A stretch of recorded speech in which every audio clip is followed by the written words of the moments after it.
Lady Oshun, I'm doing this interview for public access television here in Chicago, and also on the computer on the internet, because I want folks to come see you. There are people who live here in Chicago, maybe walking distance of your teaching center. So we're not supposed to advertise, but you're not a prophet. It's not a church; it's a teaching center. But they may be afraid. Calm their nerves and say it's okay to come see us. Oh, when they come through that door, they're going to be smacked in the face with love. We are a family. We're a spiritual family. We are non-denominational. Whatever path that you are on, we're not trying to take you off of your path. We honor all true and divine prophets. And we're not discriminatory in any sense of the word. We don't care if you white, black, purple, green, blue, gay, straight, bi, whatever you want to be. If you are incarnated in the physical at this time, come on through it. Because we have some that come through the door that are not incarnated. And we welcome them too. What does that mean? They're not, our unseen visitors. Sometimes the angels come in, whatever. We don't discriminate. No, well, I say that because a lot of us have struggles. I don't care who you are. I don't care if you're 18. Teenagers are welcome, right? Absolutely. I don't care if you're 68. And most of our congregation, well, I'm the oldest thing in there, absolutely. I have one lady who's older than me, but she doesn't come. But most of our congregation are young people. We got babies. And the babies know the affirmations and decrees better than I do. Yeah, I see that no matter who you are, we all have challenges. Whether it's, you're trying to lose a few pounds, you have a health challenge, your kids are going crazy, you're looking for love, you're looking for a job. We want something. We want to improve our life. But that's where you come in. That's where the teaching comes in, right? One of the teachings that Abraham teaches, but that conflict or contrast, as he calls it, we call it conflict. When you're going through something, that contrast awakens your desire for something better. And that if you don't have no money, then all of a sudden you say, I'm tired of being broke. I'm tired of being hungry. Let me see what I can do to improve my circumstances. If you if you're by yourself and you're of a like mind, and you say, well, I feel like I'm so alone. I wish I knew some people who, had the same belief system that I do. You will gravitate to people of a like mind if you have that contrast. But if you're content where you are and you don't have any contrast, you stagnate. You need that contrast. You need the conflict. You need to be able to see where you can improve. Everything can improve. I don't care who you are. God, or the first cause or source of all things, is infinite. And although we're divine by nature, in an expression, we are human. We are still finite. We are finite. We'll never be infinite as long as we're in this form. So we all need to grow in our understanding. No matter the people watching this show, Lady Oshun, their lives are bland or just bad. Everybody has some challenges. But it doesn't have to be that way. What I'm saying, our life has been so bland, so lackluster, we have become accustomed to a lackluster life. And that's existing. That's not living. That is not living. One of my favorite scriptures where Jesus said, I came that you might have life, and that life more abundantly. Which means when you lift your consciousness up into that Christ consciousness, you can have an abundant life. You begin to see things differently. You begin to look at things differently. You begin to appreciate. Appreciation is a key. You have to appreciate where you are and what you are. If you can't appreciate you and you can't appreciate your circumstances, you can't get anything better. You got to work with what you got before you can get something better. What time is your teaching center starts on Sundays?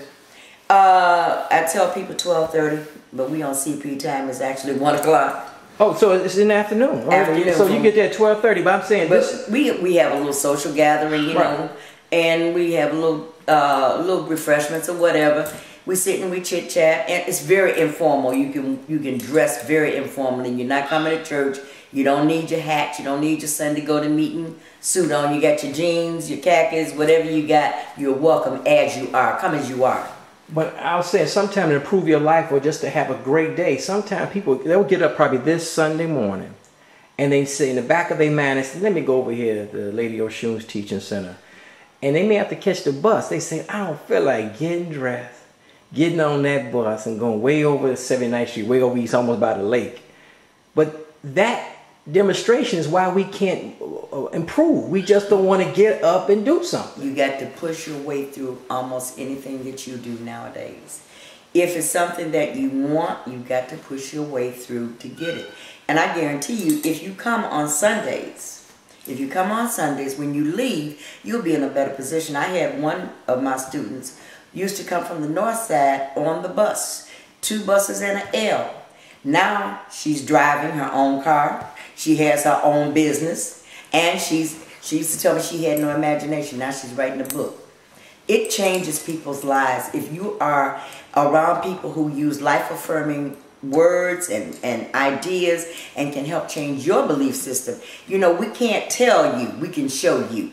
But then when they do come, they can't, when I say don't expect miracles in a Hollywood sense, you know what I'm saying? We don't have no magic pill. There's no abracadabra. I'm saying it's work. That's what we've been raised on, you know, talking dogs and cartoons and magical thinking. But you're talking about real work. So people come in with these, some people may come see you at your teaching center with unrealistic goals. If they push their way through and come, I don't think their goals are unrealistic. I think that if they've got the desire, I've got people who come in wheelchairs. And once they get there and they realize that the God in them can do anything but fail, but that I can't give them a magic potion. I can't tell them to burn a particular candle. I can't tell them that something is just going to, you know, happen to them miraculously overnight unless they change the way that they think. If they change the way that they think, anything is possible. My spiritual brother who passed away, he had a wonderful saying. He said, if you thought your way into it, you can think your way out. Whatever situation you're in, it's because of your thinking. If you're broke, you had a broke mentality. And you can think your way out of it. You can change your thinking. If you're lonely and you don't have a person in your life, you know, you can change the way that you think and people will be glad to be around you.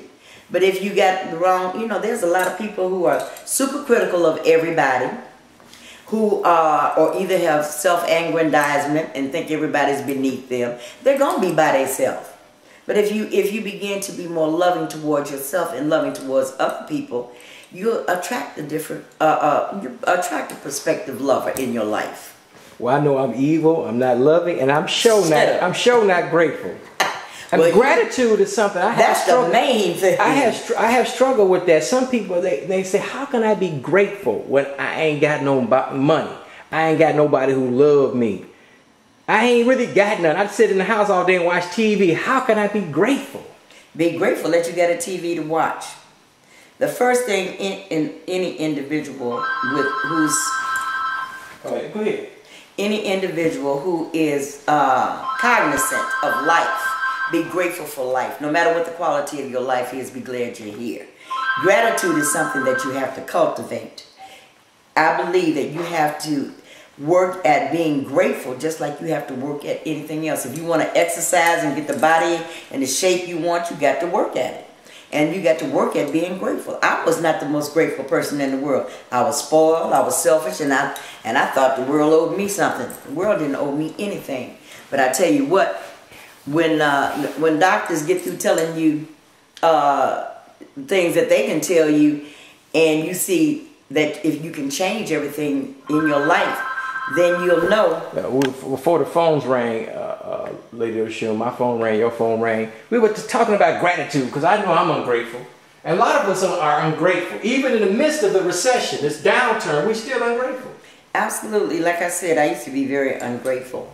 But then I had doctors tell me I was going to be blind. I had cancer. I had this. I began to appreciate life. When they told me I was going blind, I began to appreciate beauty.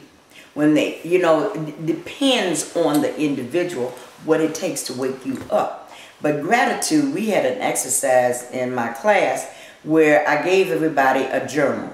And every night before they went to bed, they were supposed to write 3 things that they were grateful for.